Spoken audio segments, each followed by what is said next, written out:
Bismillahirrahmanirrahim. Anak-anakku sekalian, Ibu akan menerangkan tentang soal yang kemarin ya nak ya. Kita akan mencari daerah himpunan penyelesaian yang dibatasi oleh pertidaksamaan. Yang pertama adalah pertidaksamaan linear dua variabel, yaitu 2x ditambah 3y lebih dari sama dengan 12. Terus pertidaksamaan yang kedua yaitu pertidaksamaan kuadrat, y kurang dari sama dengan negatif x kuadrat ditambah dengan 2x ditambah dengan 8. Gitu ya nak ya. Nah, cara penyelesaiannya sama dengan modul yang telah Ibu berikan dan juga video pembelajaran yang telah Ibu buat. Cuman kita akan membuatnya lebih ringkas ya supaya kalian lebih memahami. Terima kasih kepada yang sudah benar, tetapi kebanyakan dari kalian adalah salah menggambar gitu ya, ataupun juga salah mengarsir ya. Jadi kita harus betul-betul mengerjakan ini memang teliti. Yang pertama adalah kita lihat dulu yang pertidaksamaan linear dua variabel, 2x ditambah 3y lebih dari sama dengan 12. Kita ubah pertidaksamaan itu menjadi bentuk persamaan. Jadi sama dengan kan ya, sama dengan 12. Nah, sekarang kita misalkan x sama dengan 0, kita cari nilai y-nya berapa. Kita masukkan ya, 2 kali x-nya kita ganti dengan 0, berarti 2 kali 0 ditambah dengan 3y sama dengan 12. 2 kali 0 itu kan 0, berarti tinggal 3y sama dengan 12. Sehingga nilai y sama dengan 12 dibagi 3 sama dengan 4. Berarti titik yang pertama yang kita dapatkan adalah 0,4. X-nya 0, y-nya 4. Jadi 0,4. Paham ya anak ya? Oke. Sekarang tinggal y sama dengan 0. Kalau tadi x sama dengan 0, kalau sekarang y sama dengan 0, berarti yang kita cari adalah nilai x ya. Kita masukkan di sini 2x ditambah dengan 3y sama dengan 12. Y-nya kita ganti dengan 0, berarti 2x ditambah dengan 3 dikali 0 itu adalah 0. 0 ditambah dengan 2x itu adalah 2x sama dengan 12. Berarti x sama dengan 12 dibagi dengan 2 sama dengan 6. Jadi kita dapatkan bahwa x itu sama dengan 6. Berarti titik yang kedua itu adalah 6,0. Jadi titik yang pertama itu adalah 0,4 dan titik yang kedua itu adalah 6,0. Nanti ya kita gambarkannya. Oke. Sekarang di sini kita ubah pertidaksamaan yang 2x ditambah 3y lebih dari sama dengan 12 itu menjadi y lebih dari sama dengan gitu ya. Berarti 3y lebih dari sama dengan 12-nya tetap, 2x-nya itu negatif 2x, jadi negatif 2x.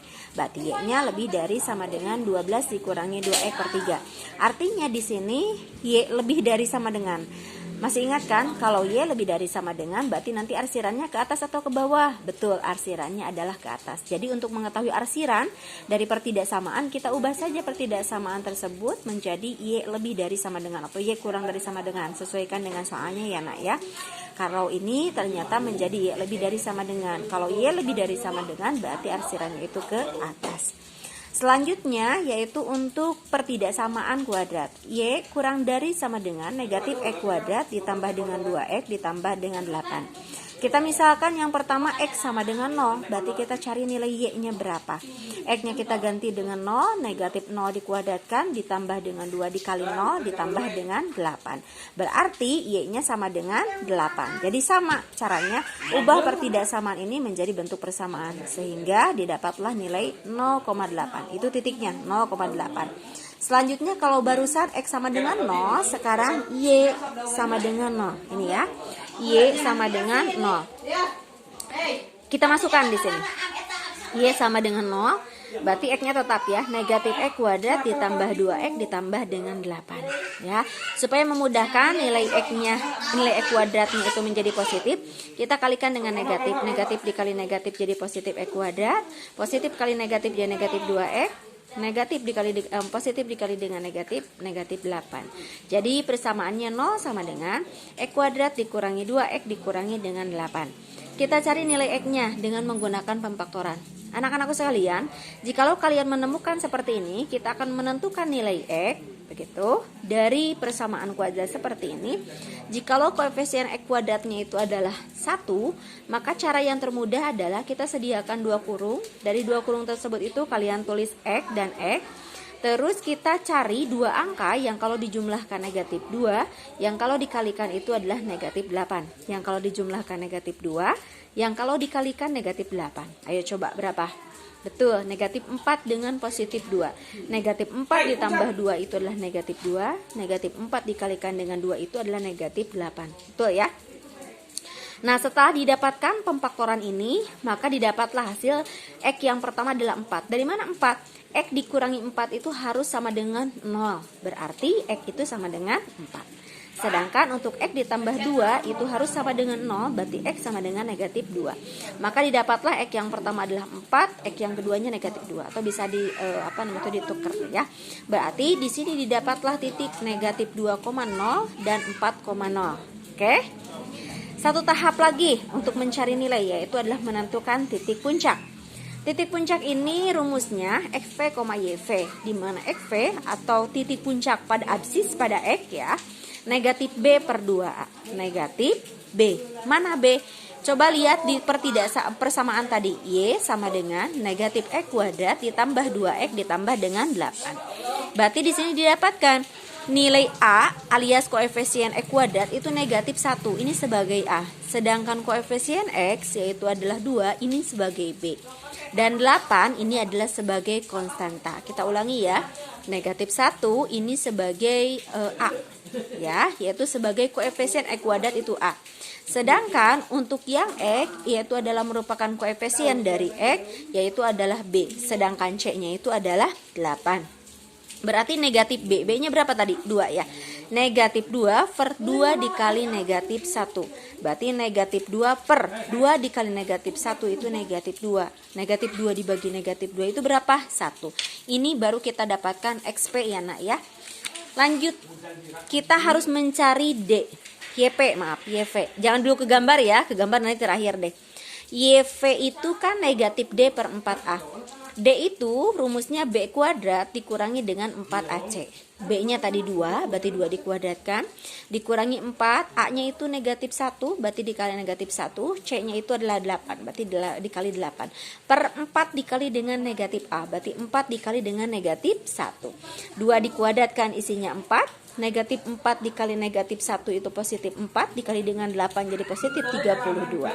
4 ditambah 32 itu 36. Sedangkan yang di bawahnya atau penyebutnya 4 dikali negatif 1 itu negatif 4. Negatif dibagi negatif itu positif kan ya. Berarti tinggal 36 dibagi 4. Jawabannya 9. Tadi kita dapatkan XP-nya itu adalah 1, YV-nya adalah 9. Jadi titik puncaknya itu adalah berada di 1,9 ya, 1,9. Kalau kita sudah mendapatkan ini semuanya, maka kita beralih ke gambar. Yang pertama, tadi kita mendapatkan titik berapa saja? 0,4. Mana 0,4? Ini 0,4. 0,4 ya. X-nya 0, Y-nya 4. Berarti di sini ya, 0,4. Selanjutnya 6,0. Mana 6,0? Di sinilah 6,0. Tarik garis dari 0,4 ke 6,0. Lanjut kita arsir. Tadi arsirannya telah kita ubahkan ya menjadi Y lebih dari sama dengan itu. Lebih dari, arti kalau lebih dari dia itu arsirannya ke atas. Gitu ya. Arsirannya ke atas.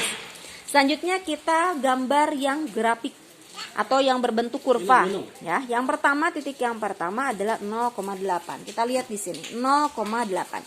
0,8 X-nya 0, Y-nya 8. Berarti di sini ini adalah titik 0,8. Yang ini ya, 0,8. Nah, yang ini 0,8. Selanjutnya negatif 2,0. Mana negatif 2,0? Ini negatif 2,0. Kita harus mengetahui bahwa kanan positif sedangkan kiri negatif. Jadi negatif 2,0 itu kan negatif 2 ada pada garis X ya. Maka disinilah titiknya negatif 2,0. Oke? 0,8 negatif 2,0 gitu ya. Selanjutnya adalah berapa lagi? 4,0. 4,0 di sini 4,0. Oke? 0,8 negatif 2,0 4,0. Selanjutnya ada titik puncak 1,9. Titik puncak 1,9. X-nya 1, Y-nya 9. Jadi di sini titik yang paling tinggi ini. Ini titik puncak, namanya juga puncak ya. Kita satukan nak. Dari mulai negatif 2,0, 0,8, titik puncaknya adalah 1,9, terus 4,0 ya. Ini. Tinggal sekarang kita tentukan arsirannya ya. Kita gunakan titik uci 0 ini 0,0 ya. Kita masukkan ke dalam persamaan ini ya, pertidaksamaan maaf. Negatif X kuadrat kita ganti X-nya dengan 0 ya. Y-nya juga dengan 0, sesuai enggak? 0 kuadrat itu 0, ditambah 2 dikali 0 itu 0, ditambah dengan 8. Y-nya 0 juga kan? 0 kurang dari sama dengan 8. 0 kurang dari sama dengan 8. Betul enggak? Betul kan ya? Betul. Karena betul, berarti arsirannya itu ada di sebelah sini, ya. Arsirannya ada di sebelah sini, ya, di dalam dari kurva ini. Ternyata di sini mana yang diarsir 2 kali? Diarsir 2 kali dari pertidaksamaan linear 2 variabel dan pertidaksamaan kuadrat. Ternyata ini kan arsirannya. Maka inilah yang disebut dengan daerah himpunan penyelesaian. Jadi inilah yang disebut dengan daerah himpunan penyelesaian. Mudah-mudahan kalian paham ya nak ya. Oke, terima kasih kalian sudah mendengarkan penjelasan Ibu. Dan Ibu ucapkan terima kasih dan selamat kepada yang sudah benar. Cuman yang benarnya cuman beberapa orang saja, tapi tidak apa-apa ya nak ya. Terima kasih semuanya.